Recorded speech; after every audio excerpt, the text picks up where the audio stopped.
شكرا جزيلا. الرؤية الآن صارت في غاية الوضوح. هذه المؤهلات لم تعد مؤهلات نظرية فقط متوقعة، لكنها مؤهلات حقيقية. أمس سريعا بعض الأمور. الاستثمار في قطاع النخيل وفي قطاع التمور هو مؤهل كبير تتميز به هذه المنطقة عما سواها، ولذلك تم اختيار بؤرة هذه الخريطة لكي تحتضن الوكالة الوطنية لتنمية مناطق الواحات وشجر الأركان. بالمناسبة صفقة بناء المقر العام لهذه الوكالة هي في طور الإعلان. حين نودي سنة 2005 بإدراج إقليم الرشيدية ضمن وكالة الأقاليم الشرقية للمملكة ورفضت الحكومة يومها هذا الإدماج، تحركت فعاليات مدنية للمطالبة بإحداث وكالة خاصة. هذه الوكالة الجديدة تكاد تكون رقعتها الجغرافية هي رقعة هذه الجهة الجديدة. إذن هناك وجهة نظر تنبني على أساس العناية بالاستثمار في قطاع التمور وفي قطاع النخيل. تعلمون أن المغرب يستورد نسبة مهمة مما يستهلكه من التمور دون أن أفصل. الأمر الثاني، القطاع المنجمي. هناك اليوم في البرلمان قانون جديد يتعلق بتطوير هذا القطاع في علاقته بمنطقتنا وبمنطقة كنيطاف، بما يضمن مسألتين أساسيتين. المسألة الأولى هو ضخ استثمارات دولية ووطنية ضخمة في الاستثمار في هذا القطاع على مستوى المنطقة، الشيء الذي سيضخ معه بالتبع وبالموازاة استثمارات هائلة موازية في قطاعات تنموية ومجتمعية كبيرة. والعنصر الثاني لهذه المعادلة هو الحفاظ على مكتسبات الصناع التقليديين المنجميين الذين يعيشون طبعا من خلال هذا القطاع لمدة عقود من الزمن والذين يقدرون بالآلاف. الآن هناك قانون في البرلمان يعني ستنطلق، تم تقديمه من طرف السيد وزير الطاقة والمعادن والماء والبيئة يعني قبل أيام، وستنطلق مناقشته إن شاء الله في القريب العاجل. الأمر المولي هو الطاقة المتجددة. الطاقة المتجددة هناك مشروع جديد غير في أرفود، في بداية ستطلق صفقته خلال الدورة الأولى من سنة 2015 ديال الطاقة الشمسية، اسمه مشروع نور تافلات. غلافه المالي حوالي 50 مليار سنتيم، 50 مليار سنتيم، 500 مليون درهم، 500 مليون درهم في شطر أول، وهذا غيتنجز إن شاء الله في حدود سنة، يعني في حوالي 2016 سيكون جاهزا في شطر أول، وبعده مباشرة سيأتي الشطر الثاني. هذه إشارات سريعة. هناك طريق حدودية ضخمة يعني ستمر من الجهة الشرقية للمملكة في اتجاه طاوس، تتخرج في الاتجاه ديال من فيكيك تقريبا حتى القلميم. هناك الطريق الوطنية رقم 13 سيتم توسيعها وتقويتها من مكناس حتى المولي علي الشريف في ظرف حوالي 3 سنوات، يعني بعرض ديال 9 ديال الأمتار، 9 ديال الأمتار تقريبا غيولي العرض ديال الطريق.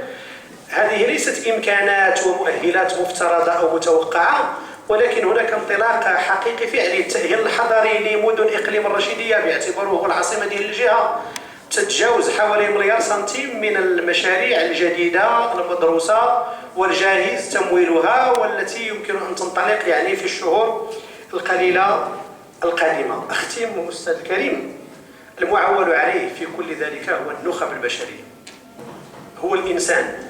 هذه القضية الإخوة الكرام والأخوات الكريمات ديال الجعل، شي واحد تيديرنا مزيانين ولا تيديرنا ما مزيانينش ولا تيديرنا قويين ولا تيديرنا ضعاف، هذا الشيء راه غير كنونسوا به عروسنا.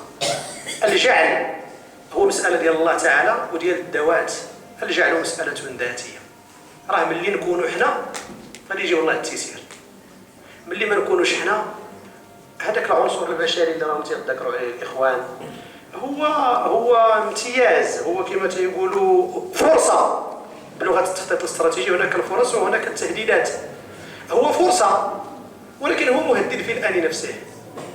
اعذروني إلا بقيت نقول دابا واحد 3 الجمل ولا 4 فيها شي حاجة اللي ربما ما سميتو، اعذروني، ولكن نقولها دابا. هذا العنصر البشري المخير عندنا راه هو اللي باني مدن أخرى في المغرب، اسمحوا لي، ولكن عاود الماركة الأخرى. أنا من البداية قلت الكلام فيه، فهمتي؟ وكراه الماركه الاخرى هي الغالبه. هذه النخب دابا ديال المؤسسات وما الى ذلك.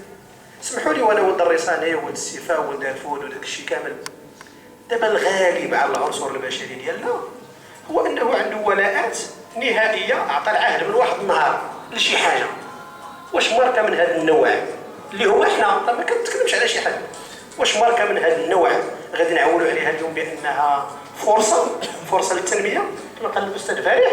الا غنديروا شي حاجه هي نتوجهوا لهاد البشر بشي حاجه، راه اللي يدير هو لاباس لا يجيب الله التيسير. شكرا السيد نائب. كان السيد بوكري ومراد. شكرا. غير في هذا الباب هذا في استجابه مع مداخلات الاخوه فيما يخص مؤهلات الجهه ديال الجنوب الشرقي. انا كنشوف ربما لست متشائما باش نقول اننا ما عندناش موارد بشريه، ولكن انا اربط يعني هذا المؤهل اللي هو الموارد البشريه بفاعليه هذه الموارد البشريه. كيف ذلك؟ الاقليم ليس ببعيد عنا، هو صوره مصغره للجهه. كم هي عدد اتفاقيات الشراكه بين هذه الجماعات التي تقتسم هذا المجال الهش اللي هو مجال الواحات وهذه الصحاري؟ كم هي اتفاقيات الشراكه والتعاون والتكامل بين هذه المؤهلات؟ كم هي مجموعه الجماعات التي انشئت من اجل البحث والنبش والحرص عن مستقبل هذا المجال؟ ستجدها ضعيفة جدا، ولا أجزم أن أقول أنها غير موجودة. وبالتالي هذا المورد البشري الذي يعني نراهن عليه إن لم تكن هناك فاعلية فإننا سنبقى يعني تأتي محاضرات أخرى ولقاءات أخرى ننشد فيها ونمدح أنفسنا ونحن ربما لا نستحق ذلك المدح كله. النقطة الثانية أن مجال الواحات مجال هش، وهنا يجب أن تتحمل الدولة مسؤوليتها، لأنها باب أو يعني تافلات أو هذا الشريط الجهة ديال درع تافلات شريط يعني هو للحماية من التصحر، وبالتالي هنا تتحمل الدولة. أنا في تقديري هناك صندوقين، صندوق التأهيل الاجتماعي والتضامن، هما من بين الركائز والتي يعني نراهن ليس فقط على إنشائهما. ربما اللجنة التقرير ديالها يعني أوصت هذه الصناديق التأهيل الاجتماعي اللي غادي يهم البنية التحتية من الكهرباء والطرق والصحة إلى غير ذلك، ولكن نراهن على أن تعطى لهم من سلطات القرار الإمكانيات المادية التي تمكن من جبر ضرر هذه المناطق. والنقطة الثالثة في هذا الباب بين المؤهلات بالنسبة للمسؤولية، مسؤولية من سيتحمل هذه المسؤولية في تدبير الجهة مستقبلا. أكيد أنه لا بد من نخب يعني ذات تأطير حزبي قوي وتشعر بالمسؤولية وذات تكوين معرفي. إن خير من استأجرت القوي الأمين. القوة هنا ليست القوة الجسدية وإنما القوة العلمية، وكذلك أن يكون هذا المسؤول أمينا للحرص على تدبير أموال الأمة. وشكرا. شكرا الاستاذ بكري. الاستاذ العزوي الكلمه الاستاذ العراقي من وراء الاستاذ سعيد. الاستاذ بكري. شكرا شكرا سي حمزه. الاخوه الكرام، في هذه المداخله ديال هذا المحور الثاني اللي هو هي رؤيه النمويه للجهه درع تافلات، هذا هو اهم محور اللي خصنا نشتغلوا عليه. انا كنقول بان الا هضرنا على درع تافلات كنهضروا على الجنوب الشرقي. قلت بان هذا المصطلح ديال الجنوب الشرقي خصو يتركز عندنا نظرا لعده اعتبارات. اولا يتميز كما قلنا بثروه بشريه مهمه ومتنوعه، من الفلاح ومن العالم ومن التقني ومن المهندس ومن يعني من في هذه المنطقه هذه. كاين واحد التشابه ديال المناخ والجغرافيا وتشابه الموارد.